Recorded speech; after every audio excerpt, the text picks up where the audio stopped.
হামলা, লুটপাট, চাঁদাবাজি, হত্যাসহ বিস্তর অভিযোগ কুষ্টিয়ার রাজন বাহিনীর বিরুদ্ধে।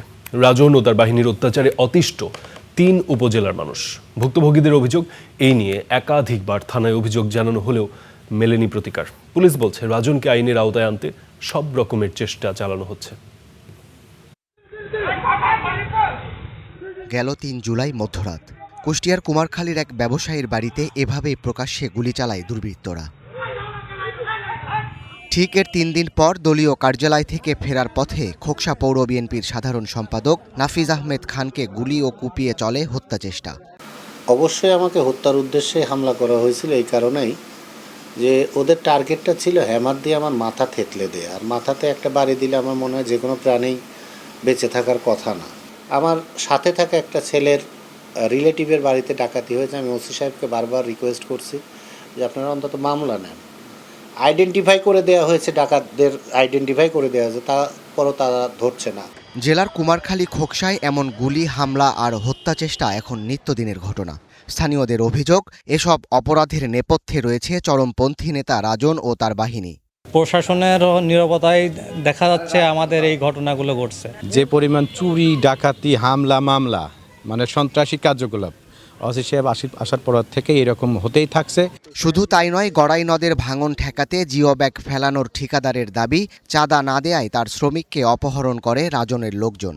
ওনার নাম রেপন ডাক্তার না কি করে জানি, ডাক্তার না অনেক আগে বললো যে এরম রাজন ভাই ডাকেছে, তোমরা হইলি তার সাথে কথা বস্তা ফেলো। রাজন বললো কি তোমরা এখানে কাজ করতে আসছে, তুই এখানে কাজ করতে কার কাজ শুনি, তো কিরা কাজ দিয়েছে। তার বললাম ভাই এই কাজগুলো তো আমিই করি, এখন আইছি আপনি যা ভালো হয় তাই করেন। তো বললো যে কাজ বন্ধ রাখেন।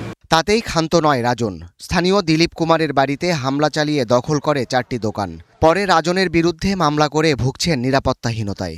মামলার নাম ছিল তাদের, আমরা মামলা পরে আপোষ করার জন্য আমরা এই দরখাস্ত দিছি। অনুসন্ধান বলছে, নিজেকে আড়ালে রেখে ফার্মেসি দোকানের নামে চালান মাদক বাণিজ্য ও চাঁদাবাজি, যা তদারকি করে ফরহাদ।